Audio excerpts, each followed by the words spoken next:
नमस्कार दोस्तों। उत्तर प्रदेश पुलिस भर्ती के दूसरे दिन यानी 18 फरवरी 2024 का फर्स्ट शिफ्ट का या प्रथम मीटिंग का ये पेपर है, जिसका हिंदी भाग जो लेकर मैं आपके सामने हाजिर हूँ और देखते हैं इसके कौन कौन से प्रश्न सही हैं।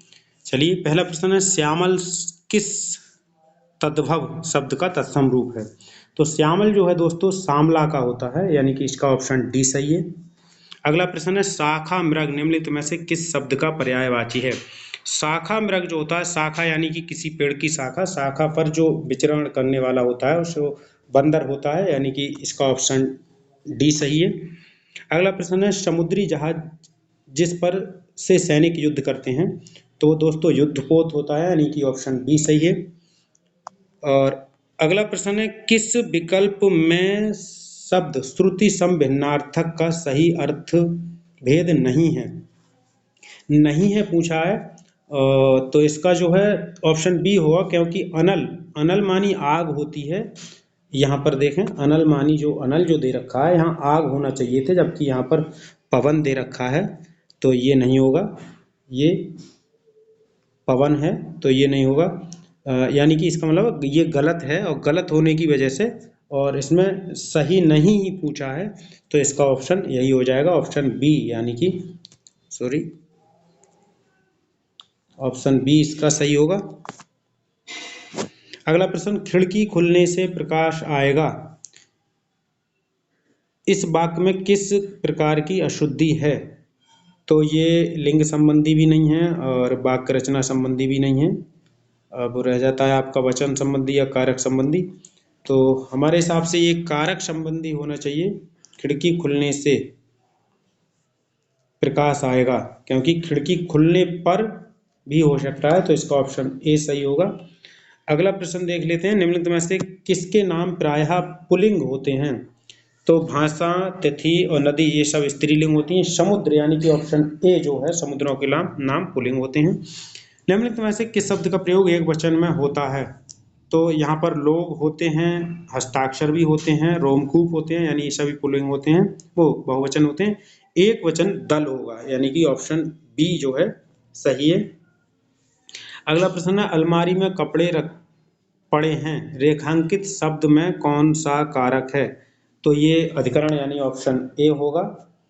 अगला प्रश्न देख लेते हैं, बनाकर शब्द में कौन सा प्रत्यय है? तो इसमें बना प्लस कर यानी कि कर, यानी ऑप्शन सी सही है।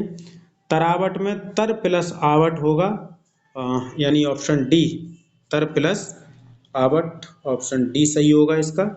आराम कुर्सी शब्द में कौन सा समास है? तो इसका आराम के लिए कुर्सी के लिए, तो ऑप्शन डी यानी कि तत्पुरुष समास सही हो जाएगा। लक्ष्य का, अगला 12 नंबर प्रश्न, लक्ष्य का तद्भव रूप होगा, तो लक्ष्य जो होता है हिंदी में से लाख बोलते हैं, यानी कि ऑप्शन डी सही हो जाएगा 12 नंबर का। चलिए अगला प्रश्न देखते हैं, जैनेन्द्र शब्द का संधि विच्छेद होगा, तो ये जैन प्लस इंद्र होना चाहिए, यानी कि ऑप्शन डी सही होगा इसका। अगला प्रश्न जो है, निम्नलिखित में से कौन सा विवरण चिन्ह है? तो जब किसी चीज का हमें विवरण देना होता है, तो ये वाला दो बिंदी और एक लाइन खींच करके, यानी कि ऑप्शन सी जो है वो सही होगा। प्रश्न नंबर 15 जो है, कौन सा विशेषण संख्या को दर्शाता है? इसमें चौड़ा और ताजगी तो बिल्कुल नहीं होगा। अब रह गया आपका दर्जन और 10 मीटर कपड़ा, कपड़ा शब्द लगा हुआ है, ये नहीं होगा, यानी ऑप्शन सी इसका दर्जन शब्द बिल्कुल सही होगा। मच्छर भिन भिनाते हैं, तो ये नाम धातु क्रिया होगी, ऑप्शन डी। अगला प्रश्न है आपका, लता मंगेशकर गीत गा रही है, यह वाक्य किस काल का है? तो ये अपूर्ण प्रवृत्ति यानी कि वर्तमान, यानी ऑप्शन बी सही है इसका। मजदूरों द्वारा पेड़ काटा गया, तो जहां पर द्वारा शब्द लगा है तो वहां कर्म वाच्य हो जाएगा, यानी कि ऑप्शन बी सही होगा। ठिठक जाना, यानी किसी कार्य जब कर रहे होते हैं तो थोड़ा ठिठक जाए या रुक जाए होता है, तो यानी ऑप्शन ए सही हो जाएगा। और प्रश्न नंबर 20 की अगर बात करें, तो 20 में अभिज्ञ का विलोम क्या होगा? अभिज्ञ का जो विलोम होगा वो अनभिज्ञ, यानी ऑप्शन ए सही होगा। और निम्नलिखित विकल्प में से एक लोकोक्ति है, उसका चयन करें, तो जो ए ऑप्शन है, जो गरजते हैं वे बरसते नहीं, ये लोकोक्ति है। और जो शेष 3 रह गए वो आपके मुहावरे हैं। हिंदी साहित्य में बादशाह को मिलाकर के कुल 11 रस हो जाते हैं, यानी कि ऑप्शन डी सही होगा। प्रारंभ में 9 थे, फिर एक और मिलकर 10 और फिर बाद में एक और मिला दिए गए, कुल 11 हो जाते हैं। बात सबसे अंतिम रूप से बादशाह मिलाया गया।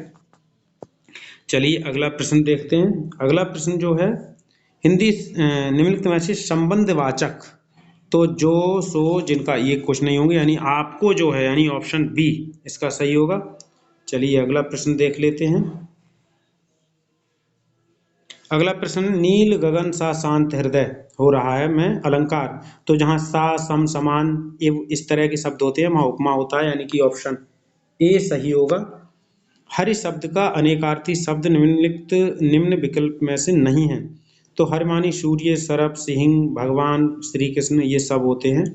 दूध नहीं है, यानी कि ऑप्शन ए इसका सही है। दोहा और रोला छंद को क्रम से मिलाने पर क्या बनता है, तो ये दोस्तों कुंडलियां बनती हैं, यानी ऑप्शन सी सही है। उसके बाद अगला प्रश्न जो है वो यहाँ से है, दैनिक जीवन में, ये गद्यांश पढ़ करके देना है। दैनिक जीवन में हम अनेक लोगों से मिलते हैं जो विभिन्न प्रकार के काम करते हैं, जैसे कि सड़क पर ठेला लगाना, दूध वाला, नगर निगम की सफाई, बस अध्यापक, ये सभी काम करने वाले होते हैं। शिक्षा, वेतन, परंपरागत चलन और व्यवसाय के स्तर पर कुछ लोग निम्न स्तर के कार्य करते हैं और कुछ उच्च स्तर के।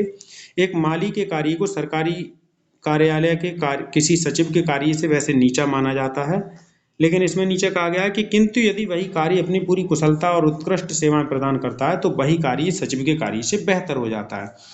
क्या आप ऐसे सचिव को एक आदर्श अधिकारी कह सकते हैं